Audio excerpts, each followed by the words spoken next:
ॐ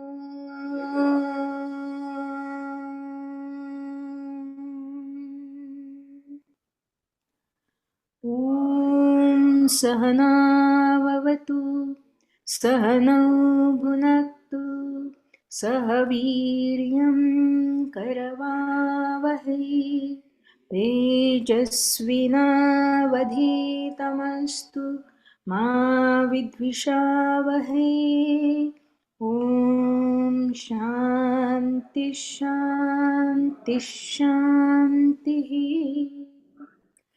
गुरुर्ब्रह्मा गुरुर्विष्णु गुरुर्देवो महेश्वरा गुरुः साक्षात् परब्रह्म तस्मै श्री गुरवे नमः। तस्मै श्री गुरवे नमः। तस्मै श्री गुरवे नमः। अलंकापुरी पुण्यभूमी पवित्र तिथे नांदतो ज्ञानराजा सुपात्र तया ठविता महापुण्यराशी नमस्कार माझा सद्गुरु ज्ञानेश्वरासी।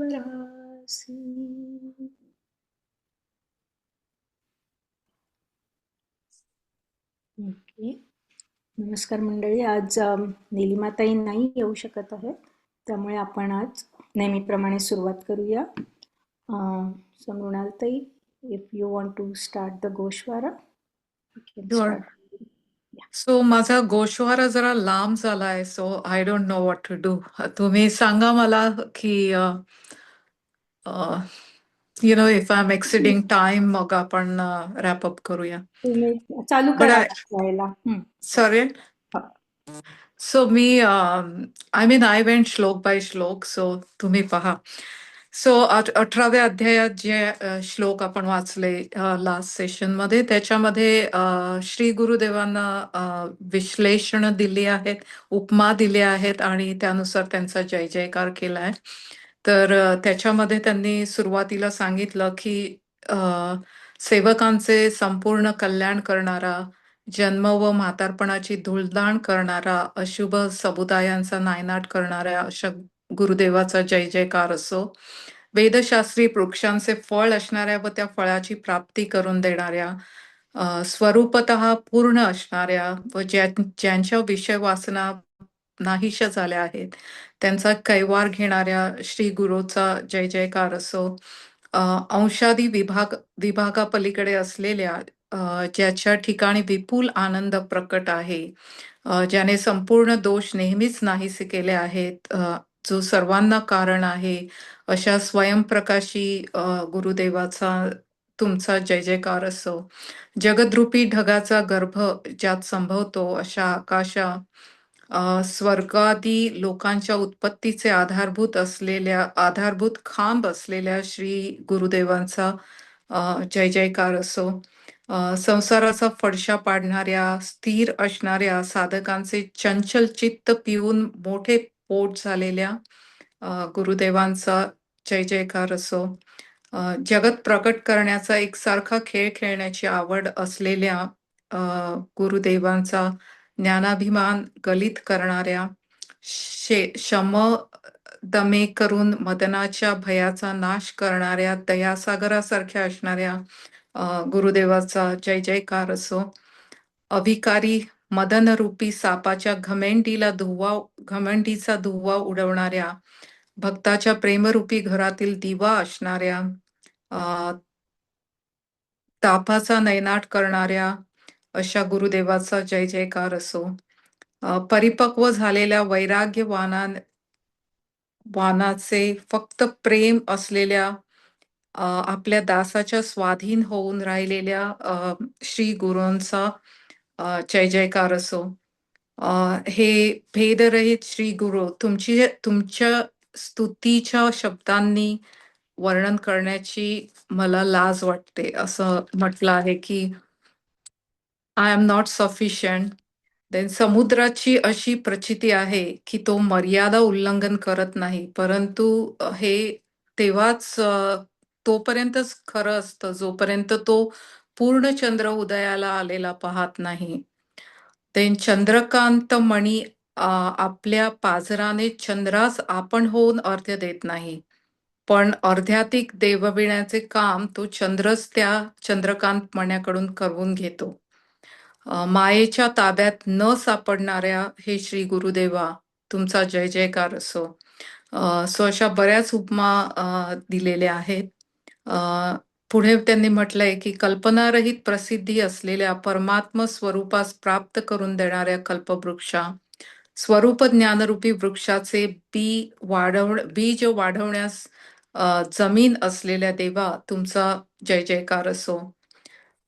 पुढे 14व्या श्लोकात त्यांनी म्हटलंय की वसंत प्राप्त झाला म्हणजे झाडांच्या फांद्यांना अकस्मात पालवी फुटते आणि ती पालवी फुटणे थांबवून ठेवणे हे झाडांच्याही स्वाधीन नसते. सूर्य विकासनी कमळाला सूर्यकिरणांचा योग झाला की तुम्ही जेव्हा श्लोक म्हणता तेव्हा आर यू लाईक सेइंग प्रत्येक ओवीचा अर्थ सांगत आहात का? ऑलमोस्ट या पण that's not how we do गोश्वारा बेसिकली. आपण त्या सगळ्या ज्या ओव्या वाचल्या ना त्याचा आपल्याला सारांश सांगायचा आहे. तर तुम्ही म्हणजे असं सांगू शकता की पहिल्या जेवढ्या ओव्यांमध्ये आपण ज्ञानेश्वर माऊलींनी त्यांच्या गुरूंची जी जय जयकार केला आहे किंवा स्तुती केली आहे एवढं सांगितलं तरी पुरेसं आहे. म्हणजे असं आणि त्यातल्या तुम्हाला ज्या उपमा आवडल्या असतील त्या तुम्ही हम्म हम्म सांगू शकता. पण असं प्रत्येक ओवीचा अर्थ नाही सांगायचा कारण आपण वाचतोच ना, त्या प्रत्येक ओवीचा अर्थ आपण वाचतोच. हम्म. ठीक आहे, पुढे जाऊया आपण. म्हणजे ती तुमचा जय किती जयकारानंतर किती पानं आहेत? So I can skip हा त्यांनी ज्या उपमा दिलेल्या आहेत that I can skip. So I think all of that is म्हणजे त्यांना दिलेले विश्लेषण आहेत आणि at the ते end छान त्यांनी असं असते. म्हटलेलं आहे की 18वा अध्याय हा हम्म, देवळाचा जसा कळस असतो बरोबर तसा आहे बरोबर. आणि 1 ते 17 हे त्यांनी म्हणजे देवळाचे इतर पार्ट सांगितलेले आहेत. सो बरोबर. द बेसिक मेसेज इज 18वा अध्याय हा टॉप मोस्ट आणि मोस्ट इम्पॉर्टंट आहे. या so that was very nice. म्हणजे that is how you should actually, in your own words, like what you really liked about what we read last time. um right. yeah. आणि त्याच्यात हे जेव्हा त्यांनी explain केलं की 18वा अध्याय हा देवळाचा कळस असल्याप्रमाणे आहे, तर त्याच्यात त्यांनी सांगितलंय की चंद्रबिंब हे शुक्ल पक्षाच्या तिथूपासून प्रत्येक दिवशी अधिक कला प्राप्त करत असते, परंतु पौर्णिमेच्या दिवशी तितक्या कलांचे थर दिसत नाहीत. सो तसा तो 18व्या अध्याय आहे की how you proceed to the 18th अध्याय ते तुम्हाला दिसत नाही, पण they are all they form the basic foundation. Yeah. So the most important is 18व्या अध्याय, आय गेस तसं त्यांनी रिले केलेलं आहे मेसेज. आणि ॲट दी एंड त्यांनी म्हटलंय की गीतेत जरी 700 श्लोक आणि 18 अध्याय असले तरी एकच तत्व म्हणजे एकच ज्ञान त्यातून रिले झालेलं आहे. अम,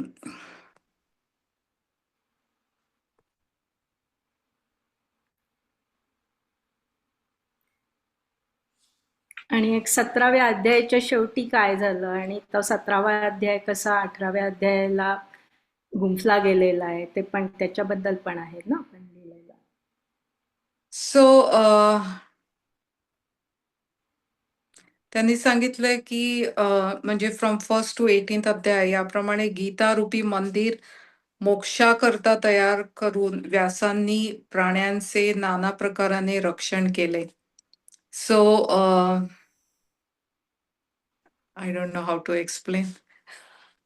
दॅट्स ओके. पण नाही, छान लिहिलंय तुम्ही. शेवटचं तुम्हाला वाचायचं असला तर शेवटचा भाग वाचा आणि मग आपण पुढे जाऊया आणि पुढचा वाचायला सुरुवात करू. सो बेसिकली त्यांनी सांगितले की ह्या गीतेच्या ज्ञानाने प्रत्येकाला मोक्षच मिळतो. आणि त्याच्यामध्ये त्यांनी मेटाफोर असं दिलंय, जसे श्रीमंतांच्या पंक्तीला भोजनात खालच्या व वरच्या माणसांना एकच पक्वान्न असते. त्यानुसार इरेस्पेक्टिव्ह लाईक कोणीही गीतेचा स्टडी केला तर त्या ज्ञानाने प्रत्येकाला मोक्ष मिळतो.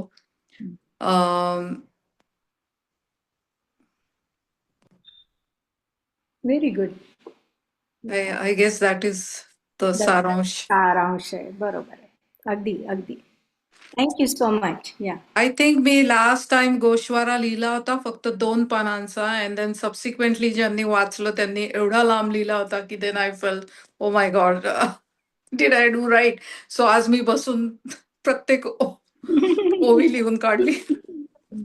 But anyway it's good for me की माझं रीरीड एक्झॅक्टली. झालं. या तुमचा चांगला अभ्यास झाला त्यामुळे. या thank you very Right. Much. Thank you. जाऊया पुढे आपण. Yep.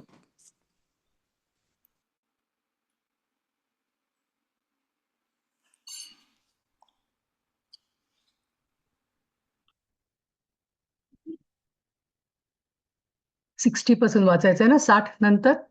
तरी ब्रह्मनामाविषयी पासून ना. तरी जरा मोठं करता येईल का त्या ह्याचं जरा हं. साईज हे हा ते पाहतो म्हणजे कारण मी सांगितलं.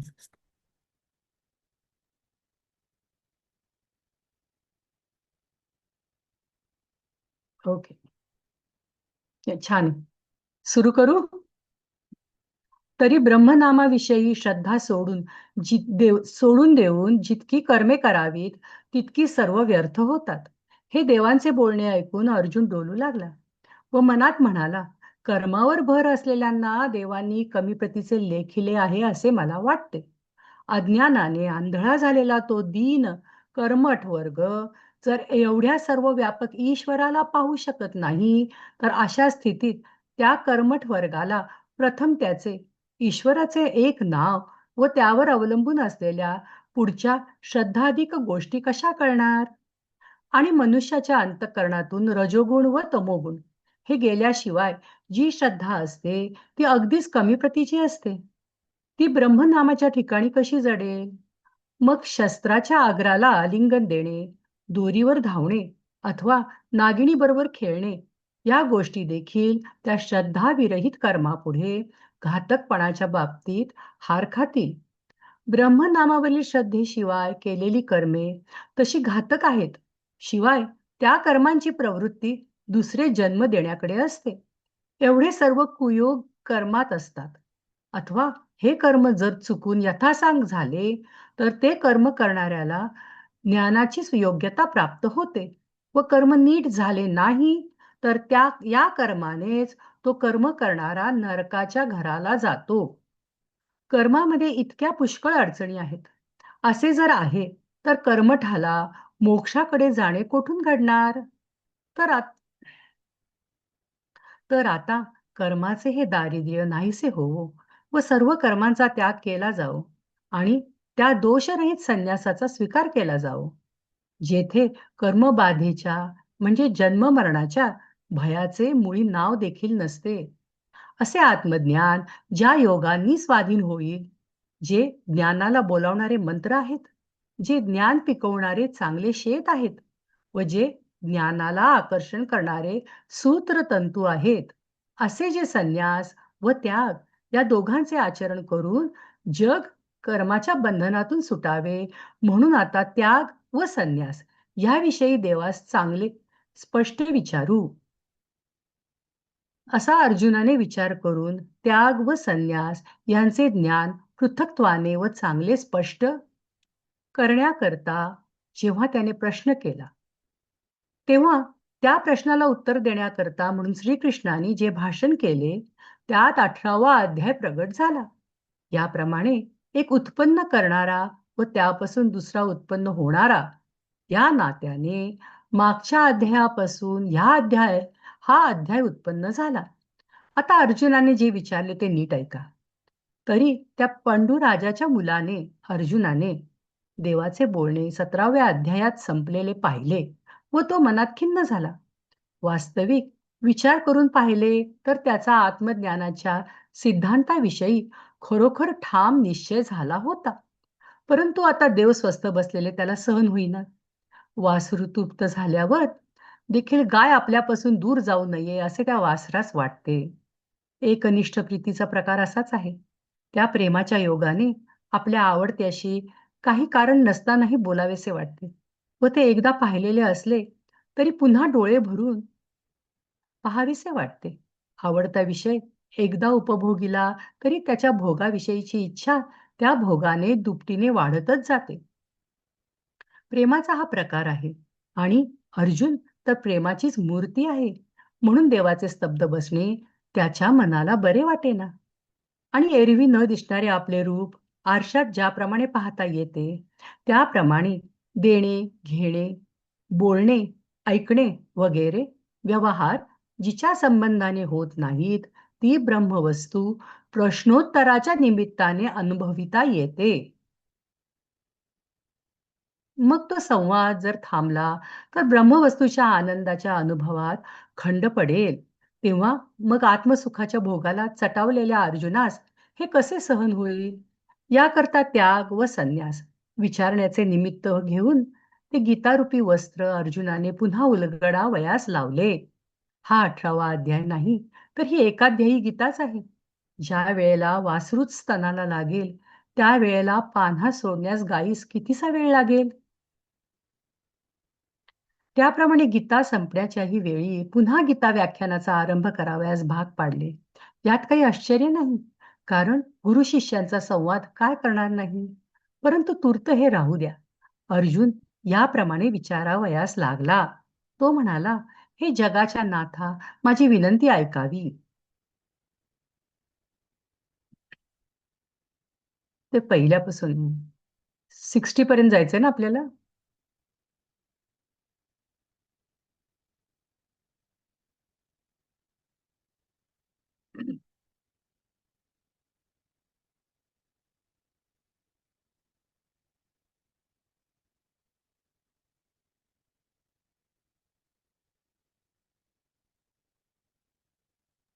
आठला जायचंय.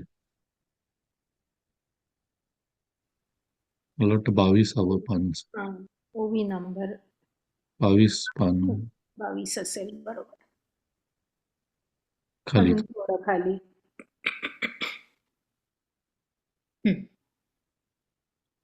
59-60 ना ब्रह्म नामाचा विखी बुद्धी सांडूने आस्तिकी कर्मे किजितिक तितुकी असंते होती.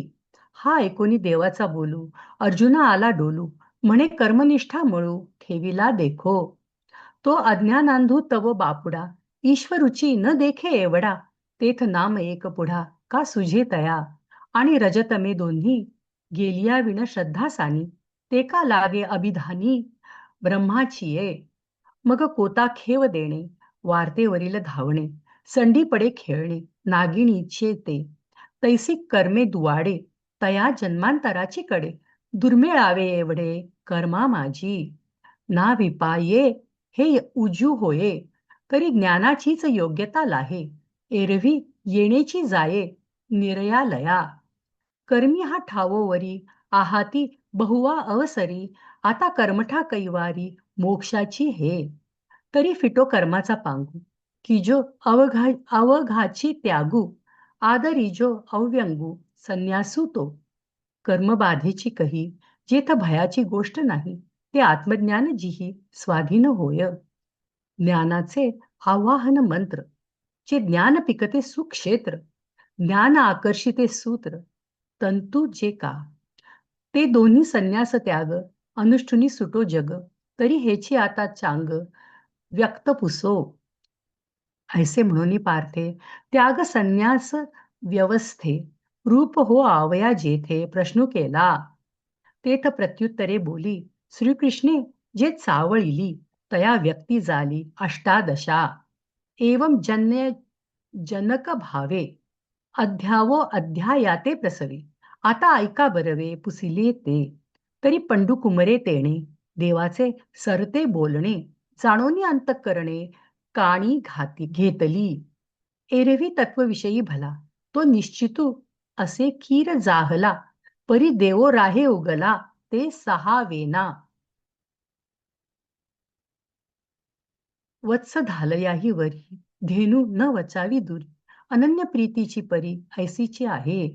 तेणे काजे विणही बोलावे ते देखिले तरी पहावे भोगिता चाड दुणावे पडी यंत या ठाई. ऐसी प्रेमाची हे जाती पार्थ तव तेची मूर्ती म्हणून करू लाहे खंती उगेपणाची. आणि संवादाचे निमिषे जे अव्यवहारी वस्तू असे तेची भोगिजे की जैसे आरिसा रूप. मग संवादू तोही पारुखे तरी भोगणे भोगिता थोके. हे का सहा वेल सुखे लांचावलेया या लागी त्याग संन्यास पुसावयाचे घेऊनी मिस परत विलेची दूस गीतेची ते. 18वा अध्यायो नोहे हे एकाध्यायी गीताची आहे. जै वासरूची गाय दुहे तै वेळू कायसा. तैसी संपता अवसरी गीता आदरविली माघारी. स्वामी भृत्याचा न करी संवादू काही. परी हे असो ऐसे अर्जुने पुसी जत असे म्हणे विनंती विश्वेशे अवधारिजो. अर्जुन उवाच संन्यासस्य महाबाहो तत्त्वमिच्छामि वेदितुं त्यागस्य च ऋषिकेश पृथक् केशिनिषूदने. अर्जुन म्हणाला हे महाबाहो ऋषिकेशा केशिनिषूदना संन्यासांचे आणि त्यागाचे तत्व निश्चितार्थ वेगवेगळे मी जाणू इच्छितो. शिनिसुदना संन्यासाचे आणि त्यागाचे तत्व निश्चितार्थ वेगवेगळे मी जाणू इच्छितो. अहो महाराज संन्यास व त्याग या दोन शब्दांचा एकाच अर्थाशी संबंध असल्याचे दिसून येते. संघात आणि संघ या दोन शब्दांनी समुदायाचे जसे सारखेच ज्ञान होते. त्याग व त्याप्रमाणे संन्यास या शब्दाने त्यागच समजावायचा आहे अशी आमच्या मनाची तर ठाम समजूत झाली आहे. पण त्याग व संन्यास या दोन शब्दांच्या अर्थात जर काही भेद असेल तर तो देवांनी स्पष्ट करावा. यावर देव म्हणाले त्या दोन शब्दांचे अर्थ वेगवेगळे आहेत. एरवी अर्जुना तुझ्या मनामध्ये त्याग व संन्यास हे दोन्ही एकार्थवाचक आहेत असे वाटले व एका दृष्टीने हे मीही खरे मानतो. खरोखर त्याग व संन्यास या दोन शब्दांनी निश्चय करून त्यागच म्हटला जातो. परंतु याच्या अर्थात भिन्नता असण्याचे कारण इतकेच आहे. अर्जुना मुळी कर्मच करावयाचे नाही अशा कर्माच्या त्यागाला संन्यास असे म्हणावे आणि कर्म करून त्या कर्माचे जे केवळ फळ टाकणे त्याला त्याग म्हणावे. परंतु कोणत्या कर्माचे फळ टाकावयाचे व कोणते कर्म मुळीच करायचे नाही हे आम्ही स्पष्ट सांगतो, तू लक्ष दे. तरी रानात व डोंगरात आपोआप निरुपयोगी झाडे उत्पन्न होतात तशी चांगल्या बागा व भाताची पिके सहज उगवत नाहीत. ज्याप्रमाणे न पेरता गवत जिकडे तिकडे आपोआप उगवते त्याप्रमाणे साळी आपोआप उगवत नाहीत. साळीच्या पिकास पेरणी व राब ही करावी लागतात. अथवा ज्याप्रमाणे शरीराचे अवयव स्वाभाविकच असतात परंतु दागिने प्रयत्नाने मुद्दाम घडवून तयार करावे लागतात. नदीचा ओघ स्वाभाविकपणे झालेला असतो परंतु विहीर मुद्दाम खणून तयार करावी लागते. त्याप्रमाणे नित्य स्नान संध्यादिक कर्म व नैमित्तिक श्राद्ध करणे वगैरे कर्म ही कर्मे स्वाभाविक रीतीने वेदाज्ञेप्रमाणे होत असतात. परंतु जे काम्य कर्म असते ते मात्र फळाची इच्छा केल्याशिवाय होत नाही. हाजी संन्यासू आणि त्यागू या दोही एका अर्थी लागू. जैसा संघातू आणि संगू सांगा तेची बोले. त्यागे तैसा संन्यासे त्यागूची बोली जतू असे. आमचेनी तव मानसे जाणीजे हेची ना काही आथी अर्थ भेदू तो देव करो तू विशदू. येथ म्हणती मुकुंदू भिन्नची पै. एरवी अर्जुना तुझा मनी, त्याग संन्यास दोन्ही. एकार्थ गमले हे मानी, मीही साच. इही दोही किर शब्दी, त्यागुची बोलीजे त्रिशुद्धी. परी कारण एथ भेदी, हे तू लेची. जे निपटुनी कर्म सांडीजे, ते सांडणे संन्यासो म्हणीजे. आणि फल मात्र का त्यजिजे, तो त्यागू गा. तरी कोणा कर्मांचे फळ, सांडीजे कोण कर्म केवळ. हेही सांगो विवळ, चित्त देपा. तरी आपैसे दांगी डोंगर, झाडाली विती असार. तैसे लांबे राजाकर, नुठती ते. न पेरिता सैंघ तृणे, उठती तैसे साळीचे होणे. नाही गा राबावणे, जयापरी. का अंग जाहले सहजे, परी लेणे उद्यमे कीजे. नदी आपैसे आपा दीजे, विहिरी जेवी. तैसे नित्य नैमित्तिक, कर्म होय स्वाभाविक. परी न कामिता कामिक, न निपजे जे. मी थांबते आता. खूप छान वाचलं क्षमाताई. थँक्यू. समजून वाचलं. Very nice. आता मला वाचायचंय. हा. श्री भगवान उवाच काम्यानां कर्मणां न्यासं संन्यासं कवयो विदुः सर्वकर्मफलत्यागं प्राहुस्त्यागं विचक्षणाः. हे जरा मोठं करता येईल का? हे फारच बारीक आहे. म्हणजे इफ पॉसिबल, नाही तर काय. I can do it. Shrikrishna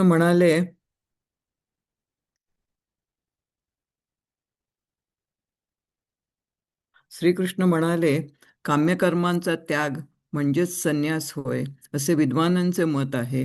सर्व कर्मांच्या फलाचा त्याग म्हणजे त्याग होय, असे पंडित म्हणतात. ज्या काम्यकर्माची उभारणी होण्याकरता फलांच्या इच्छांचा समुदाय कारण असतो व ज्या काम्यकर्मात प्रसिद्ध अश्वमेधाधिक यज्ञ आहेत, आणखी ज्या काम्यकर्मात बारव, आड, बगीचा वगैरे परोपकारार्थ तयार करतात व जमिनी, गाव वगैरे ब्राह्मणास इनाम करून देतात व मोठाले गाव बसवितात, याशिवाय अनेक प्रकारच्या व्रतांचे पसारे, अशी ही सर्व इष्ट व पूर्त कर्मे होत. त्यांचा उगम केवळ एका फलेच्छेवर अवलंबून असतो व त्या काम्यकर्मांचे आचरण आपले फळ कर्मकर्त्यास अगदी बांधून बळेच भोगावयास लाविते. अर्जुना, ज्याप्रमाणे देहरूप गावास आल्यावर जन्ममरणाचे सोहळे भोगण्यास नाही म्हणता येत नाही, गेलं माझं. अथवा ब्रह्मदेवाने कपाळी जे लिहिलेले असते ते अरे जसे काही केले असता पुसता येत नाही, अथवा किती धुतले तरी काळेपणा अथवा गोरेपणा नाहीसा होत नाही, ज्याप्रमाणे कर्ज फेडल्याशिवाय त्यापासून जशी सुटका होत नाही, त्याप्रमाणे फलेच्छेने केलेले कर्म फल भोगविण्याकरिता धरणे घेऊन बसते. अथवा अर्जुना, फलेच्छाही न करता जर सहजच काम्यकर्म घडेल तर त्याप्रमाणे लढाईच्या जागी सम्रांगणात गेले असता युद्ध न करता विनाकारण बाण लागतो. गुळ आहे असे न समजून तो तोंडात घातला असता तो जसा आपल्या गोडीचा अनुभव करून देतो, अथवा राखोंडी असे समजून जरी अग्नीवर पाय दिला तरी तो जसा चटका देतोच, जाणून अथवा न जाणून केलेल्या कर्माचे फल अवश्य भोगावयास लावणे हे एक काम्यकर्मामध्ये स्वाभाविक सामर्थ्य आहे. म्हणून काम्यकर्मांच्या ठिकाणी मुमुक्षेने आवड ठेवू नये. फार काय सांगावे अर्जुना, पोटात गेलेले विष जसे ओकून टाकावे त्याप्रमाणे जे काम्यकर्म आहे त्याचा साधकांनी त्याग करावा. मग त्या त्यागाची या जगामध्ये अंतरंगी सर्व द्रष्टे लोक साधू, संन्यास या सदरात गणना करतात. मग त्या त्यागाची या जगामध्ये अंतरंगी सर्वद्रष्टे लोक साधू, संन्यास या सदरात गणना करतात. भय समूळ नाहीसे करणे म्हणजे भयाचे मूळ जे द्रव्य त्याचा त्याग करणे. त्याप्रमाणे हे काम्यकर्म टाकणे म्हणजे फलेच्छेलाच मुळासकट उपटणे होय. आणि चंद्र व सूर्य यांची ग्रहणे आली असता ती पार्वण नावाची श्राद्धे करण्याचे प्रसंग आणतात अथवा आईबापांच्या मरणाने ठरलेले श्राद्धाचे जे दिवस अथवा अतिथी जेव्हा येतो तेव्हा त्याचे जे आदरातिथ्य करावे लागते ते अशा वेळी जे करावे लागते ते कर्म नैमित्तिक कर्म समजावे. ज्याप्रमाणे वर्षा ऋतू आला की आकाशच ढगाच्या रूपाने क्षुब्ध होते किंवा वसंत ऋतू आला असता वनाची शोभा दुप्पट वाढते अथवा तारुण्य अवस्था जशी शरीराला सुशोभित करते अथवा चंद्रकांत मणी जसा चंद्राच्या योगाने पाझरतो अथवा सूर्यविकासिनी कमळे जशी सूर्याच्या योगाने विकास पावतात. यावरील सर्व दृष्टांतात जे मुळात असते तेच विस्ताराला पावते. दुसरे बाहेरून कुठून येत नाही. त्याप्रमाणे जे नित्यकर्म असते त्यालाच काही कारणाचे नियम प्राप्त झाले असता ते वाढते व त्या योगाने त्या नित्यकर्माला नैमित्तिक असे नाव येते. आणि जे कर्म सकाळी 2 प्रहरी व संध्याकाळी आणि ते देखील दररोज वाढीला लागते यावरून ते अधिक आहे असे वाटेल, परंतु डोळ्यातील दृष्टी जशी डोळ्याला केव्हाही अधिक होत नाही अथवा गती बाहेरून कुठून संपादन न करता जशी ती पायात स्वाभाविक आहे अथवा दिव्याच्या ज्योतीमध्ये प्रकाश जसा स्वाभाविक आहे, चंदनाला सुगंधाची फुटे न देता त्याच्या अंगी सुवास जसा स्वाभाविक आहे, नित्यकर्माच्या अधिकाराचे त्याचप्रमाणे स्वरूप आहे. अर्जुना, लोकांमध्ये नित्यकर्म असे जे म्हणतात ते हे समज. याप्रमाणे तुला नित्य व नैमित्तिक अशी दोन्ही कर्मांची स्वरूपे सांगितली. हेच नित्य नैमित्तिक कर्म वर्ण आश्रम धर्मानुरूप करणे भागच असल्यामुळे कित्येक लोक ते निष्फळ आहे असे प्रतिपादण्याचा प्रयत्न करतात. परंतु तृप्ती प्राप्त होणे व भूक जाणे ही भोजनाच्या जशी अंगभूत आहेत, त्याप्रमाणे नित्य नैमित्तिक कर्मे ही सर्व अंगांनी फलद्रूप आहेत. हिणकस सोने अग्नीत पडले असता त्यातील मळ नाहीसा होतो आणि कस वाढतो. त्यासारखे या नित्य नैमित्तिक कर्मांचे फळ आहे असे समजावे. कारण की असलेले दोष जडून जातात. आपल्या अधिकाराला म्हणजे योग्यतेला चांगला उजाळा चढतो. त्यामुळे तो नित्य नैमित्तिक कर्म करणारा ताबडतोब सद्गतीला प्राप्त होतो. नित्य नैमित्तिक कर्माच्या ठिकाणी इतके मोठे फळ आहे, परंतु मूळ नक्षत्रावर जन्मलेल्या मुलाचा जसा त्याग करावयाचा असतो तसे ते फळ टाकणे जरूर आहे. वसंत ऋतू येतो तेव्हा सबंध वेलीला फुले येतात व आंब्याच्या झाडास नवीन पालवी फुटते, परंतु वसंत ऋतू त्यास नुसता हातही न लावता जसा ते टाकून जातो, त्याप्रमाणे कर्माची मर्यादा न सोडता नित्य नैमित्तिक कर्माकडे लक्ष द्यावे. नंतर त्या कर्मांच्या सर्व फलास वांतीप्रमाणे मानावे. अशा या कर्मफल त्यागाला जाणते पुरुष त्याग असे म्हणतात. याप्रमाणे तुला त्याग व संन्यास ऐकविले आहेत. असा हा संन्यास जेव्हा हातून घडतो तेव्हा काम्यकर्माची पीडा होऊ शकत नाही व निषिद्ध कर्म तर शास्त्राने निषिद्ध केल्यामुळे सहज टाकले गेले आहे. आणि मस्तक तोडून टाकल्याने बाकीच्या शरीराचा जसा सहजच नाश होतो, तसे नित्यनैमित्तिक जे कर्म आहे ते या फलत्यागाने नाहीसे होते. मग धान्यास पीक आल्यावर जसे ते वाळून जाते, त्याप्रमाणे कर्म मात्र नाहीसे झाल्यावर त्या पुरुषाला आत्मज्ञान आपोआप शोधित येते. अशा रीतीने हे दोन्ही त्याग व संन्यास आचरणात आले असता ते आत्मज्ञानाच्या ठिकाणी पट्टाभिषेक करतात. अथवा ही कर्मत्यागाची हातवटी जर चुकली व मग अनुमानानेच त्याग जर केला गेला तर त्याग तर होत नाही, पण उलट असा त्याग करणारा मात्र अधिक गुंताड्यात पडतो. रोगाची परीक्षा न होता जे औषध घेतले जाते ते रोग्याला बरे न करता उलटे विषासारखे मारक मात्र होते. अथवा भुकेच्या वेळी जर अन्नाचा आदर केला नाही तर भूक मारणार नाही काय? म्हणून त्याग करण्यास जे योग्य नाही तेथे त्यागाचा उपयोग करू नये व जे त्याग करण्यास योग्य आहे त्याविषयी इच्छा करू नये. त्यागाचे वर्म चुकले असता जो त्याग केला जातो त्या सर्व त्यागाचेही ओझे होते, म्हणजे तो त्यागही बंधाला कारण होतो. सर्वत्र झुंजणारे वैराग्यशील पुरुष अशा गोष्टीकडे बघतही नाहीत, म्हणजे निषिद्ध कर्माकडे ते वळतही नाहीत.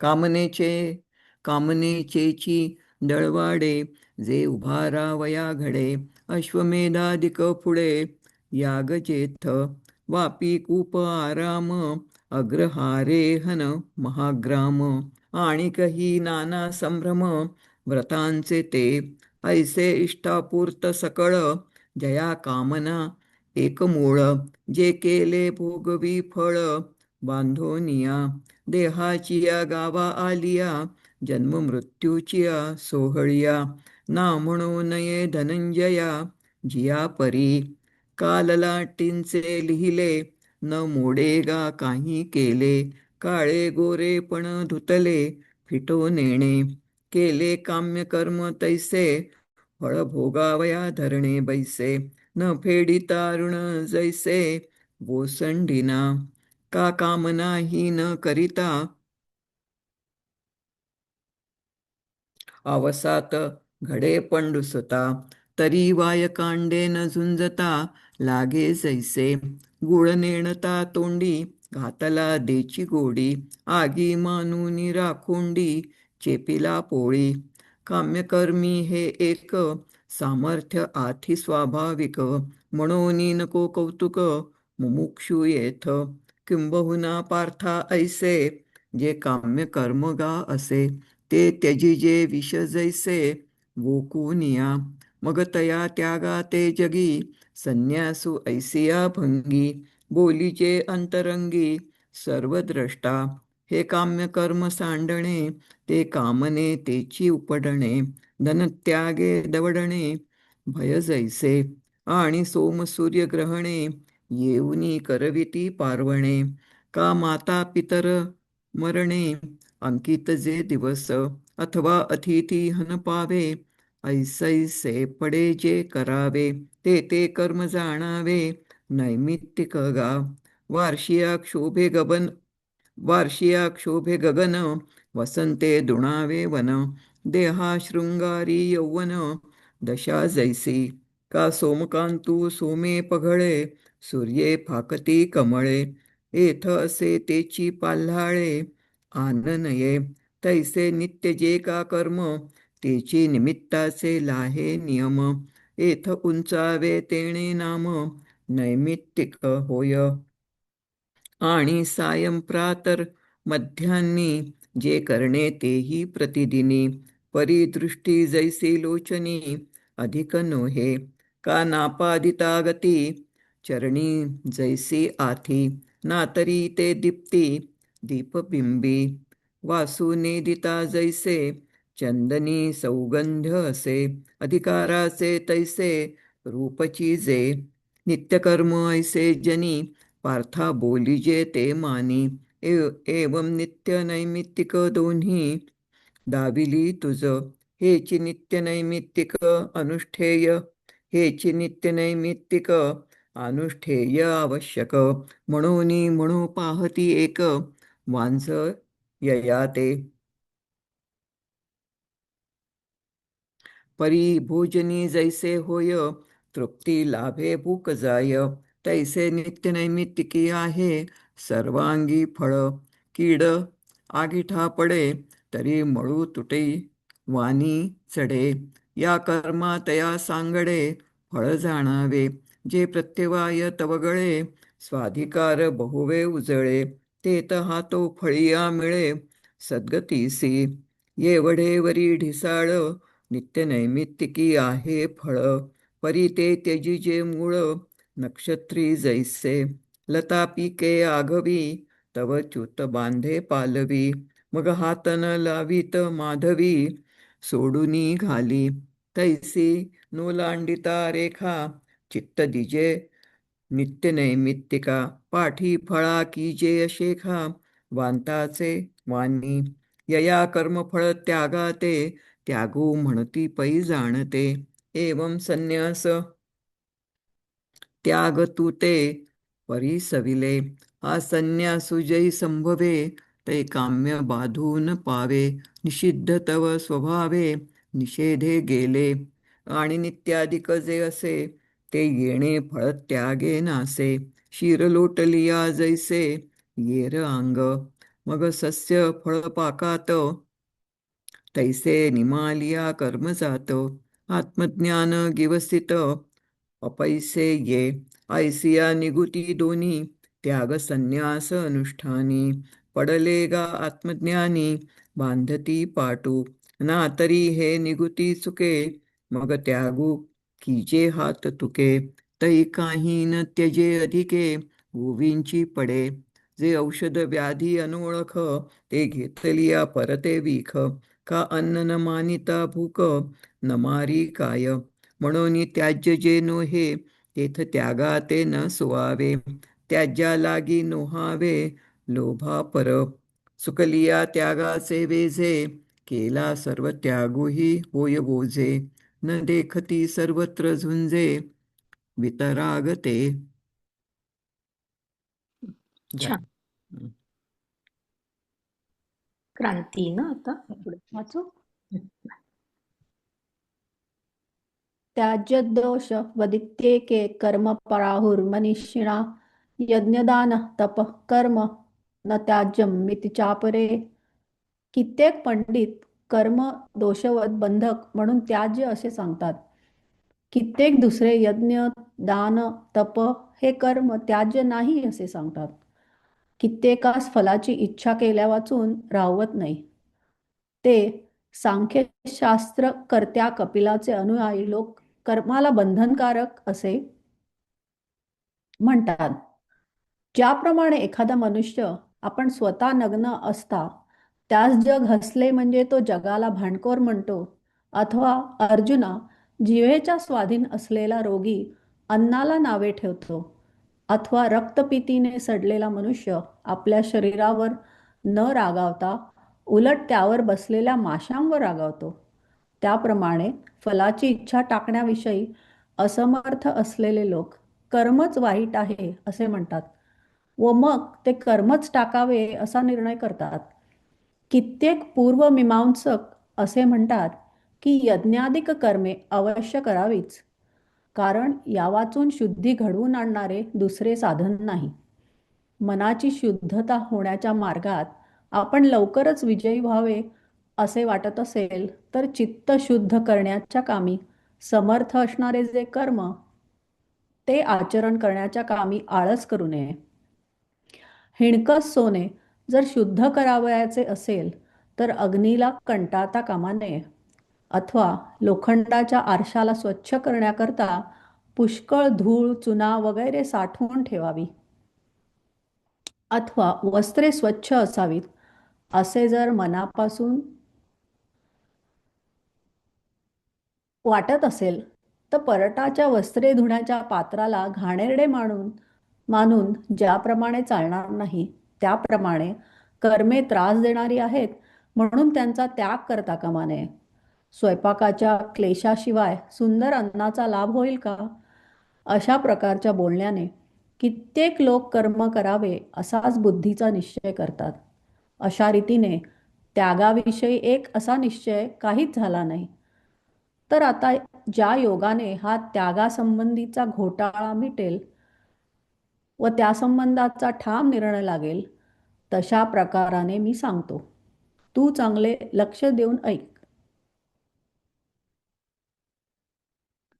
एकाम फळाभिलाष न ठके, ते कर्मात ते म्हणती बंधके, जैसे आपण नग्न भांडके, जगा ते म्हणे, का जिव्हा लंपट रोगिया, अन्ने दूषी धनंजया, अंगा न रुसे कुष्टिया, मासिया कोपे, तैसे फळ काम दुर्बळ, म्हणती कर्मची किडाळ, मग निर्णय देती केवळ, त्यजावे ऐसा. एक म्हणती यागादिक, करावेची आवश्यक, जे या वाचुनी शोधक आन नाही. मनशुद्धींचा मार्गी, जयी विजयी व्हावे वेगी, ते कर्म सफळा लागी, आळसुन कीजे. भांगार आथी शोधावे, तरी आगी जेवी नुबकावे, का आरिसया लागी सांचावे अधिक रज. ना लुगडी चोखे होवावी, ऐसे आथी जरी जीवी, तरी संवंदणी न मानावी मलिन जैसी. तैसी कर्मे क्लेशकारे, म्हणून न न्यावी अव्हेरे, का अन्न लाभे अरुवारे रांधिती येऊणे. इही इही गा शब्दी, एक कर्मी बांधविती बुद्धी, ऐसा त्यागू विसंवादी पडोनी ठेला. परी आता विसंवादू तो फिटे, त्यागाचा निश्चयो भेटे, तैसे बोलो गोमटे अवधान देई. निश्चयं शृणु मे तत्र, त्यागे भरतसत्तम, त्यागो हि पुरुषः व्याघ्र त्रिविध संपकीर्तितः. हे भरतोत्तमा, त्या त्यागासंबंधाने माझा निर्णय काय आहे ते तू ऐक. हे नरश्रेष्ठा, त्याग 3 प्रकारचा सांगितला आहे.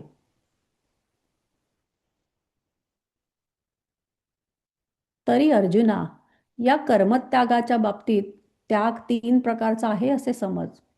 या 3ही प्रकारचे चांगले वेगवेगळे वर्णन करून सांगू.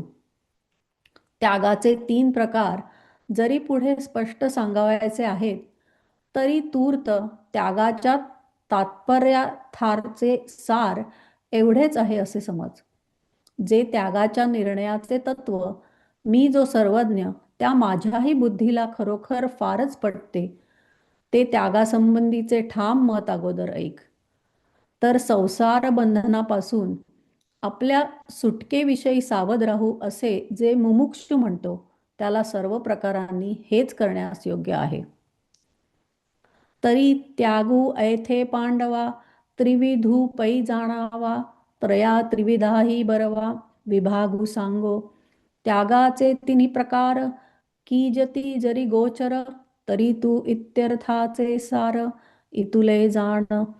मज सर्वज्ञाची या बुद्धी, जे आलोट माने त्रिशुद्धी, ते निश्चय तत्व आधी अवधारी पा. तरी आपुलिये सोडवणे, जो मुमुक्षु जागो म्हणे, तया सर्वस्वे करणे हेची एक. यज्ञदान तपः कर्म न चाज्यं कार्यमेव तत्, यज्ञोदानं तपश्चैव पावनानि मनीषिणाम्. यज्ञ, दान, तप ही कर्मे त्याज्य नाहीत, ती केलीच पाहिजेत. कारण यज्ञ, दान व तप ही फलेच्छा टाकून केली म्हणजे ज्ञानवंतांना चित्त शुद्ध करणारी आहेत. ते हे की यज्ञ, दान, तप वगैरे ही जी आवश्यक कर्मे आहेत, ती कर्मे टाकू नयेत.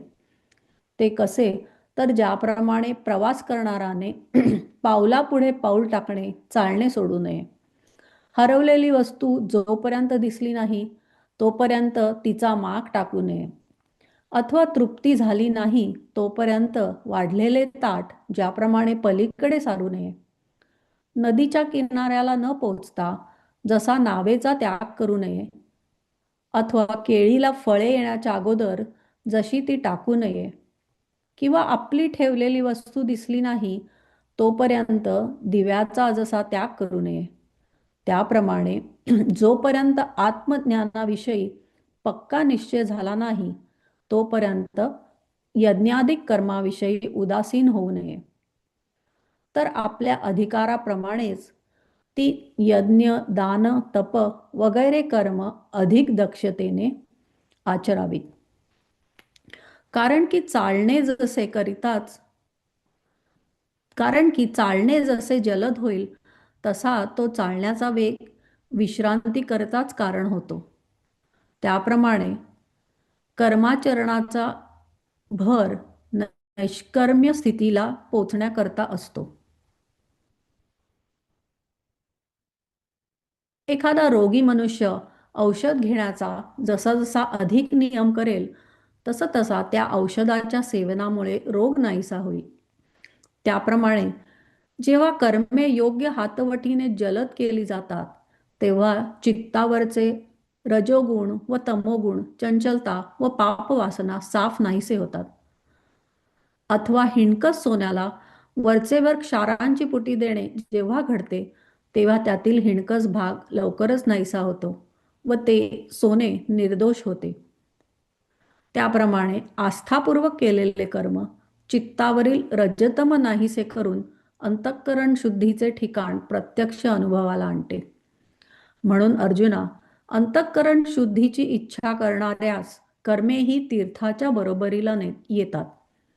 तीर्थाच्या योगाने बाहेरील शरीरावर मळ धुतला जातो व कर्माने चित्तशुद्धी होते.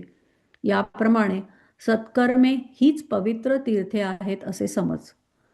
तान्हेने पिडलेल्या मनुष्यास मारवाडच्या निर्जल प्रदेशात झळईबरोबर अमृताची वृष्टी व्हावी किंवा आंधळ्याच्या सोयीकरता त्याच्या डोळ्यात प्रत्यक्ष सूर्यच येऊन प्रगट व्हावा.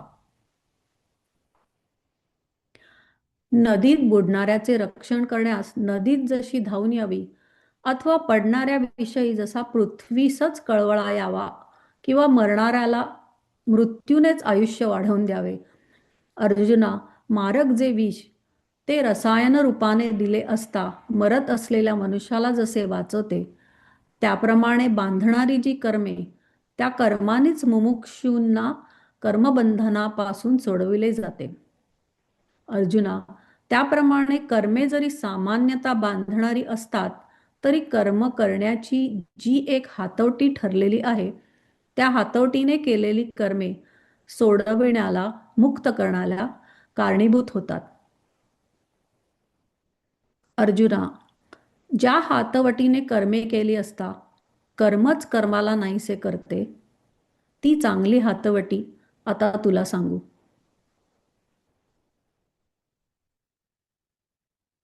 जिये यज्ञ दान तपादिके ये कर्मे जिये आवश्यके तिये न सांडावी पाथिके पाऊले जैसी हारतले न देखिजे तव मांगू न संडीजे कान दाता न लोटीजे भाणे जेवी नावथडी न पवता न सांडीजे केळी न फळता का ठेविले न दिसता दीपू जैसा तैसी आत्मज्ञान विखी जव निश्चिती नाही निकी तव नोहावे यागादिकी उदासीना पै स्वाधिकारानुरूपे तिये दाने यागतपे अनुष्ठाविंची आक्षेपे अधिकेवर जे चालणे वेगावत जाये तो वेगू बैसावयाची होय तैसा कर्मातिशयो आहे नैष्कर्म्या लागी अधिके जव जव औषधी सेवेची मांडी बांधी तव तव मुकीजे व्याधी तयाची ये तैसी कर्मे हातोपाती जय कीजती यथा निघूती तै रजतमे झडती झाडा देऊनी का पाठो वाटी पुटे भांगारा खारू देणे घटे तै कीड झडकरी तुटे निर्व्याजू होय तैसे निष्ठा केले कर्म झाडी करुनी रजतम सत्वशुद्धीचे धाम डोळा दावी म्हणून या धनंजया सत्वशुद्धी गिवसी तया तीर्थाची आसावया आली कर्मे तीर्थे बाह्य मुळूक शाळे कर्मे अभ्यंतर उजळे एवं तीर्थे जाण निर्मळे सत्कर्मेची तुषार्ता मरुदेशी झळे अमृते वोळवी जैसी की अंधा लागी डोळ्यासी सूर्यू आला बुडतया नयेची धाविनली पडतया पृथ्वीच कळवळली निमतया मृत्यूने दिधली आयुष्य वृद्धी तैसे कर्मे कर्मबद्धता मुमुक्षु सोडविले पंडुसुता जैसा रसरीती मरता राखिला विषय तैसी एके हातवटिया कर्मे केली धनंजया बंधकेची सोडवावया मुख्ये होती आता तेची हातवटी तुझ सांगो गोमटी जया कर्मासी किरीटी कर्मचिरुसे पाता विश्वात्मके देवे येणे वाग्यज्ञे तोषावे तोषो नियाम जद्यावे पसाय दान हे जे खळांची व्यंकटी सांडो तया सत्कर्मी रती वाढो भूता परस्परे पडो मैत्र जीवांचे दुरितांचे तिमिर गावो विश्वस्वधर्म सूर्ये पाहो जो जे वांछील तो ते लाहो प्राणिजात वर्षत सकळ मंगळी ईश्वरनिष्ठांची मांदियाळी अनवरत भूमंडळी भेट तू भूता चला कल्पतरूंचे आरव चेतना चिंतामणीचे गाव बोलते जे अर्णव पियुषांचे चंद्रमे जे अलांछना मार्तंड जे तापहीन ते सर्वाही सदा सज्जन सोयरे होतु किंबहुना सर्वसुखी पूर्ण हो नीती लोकी भजिलो आदिपुरुषी अखंडितम आणि ग्रंथोपजीव्ये विशेषी लोकीये दृष्टादृष्ट विजये होवावेची येथ म्हणे श्री विश्वेश्वरा हा होईल दान पसाव येणे वरे ज्ञानदेव सुखिया झाला सुखिया झाला सुखिया झाला.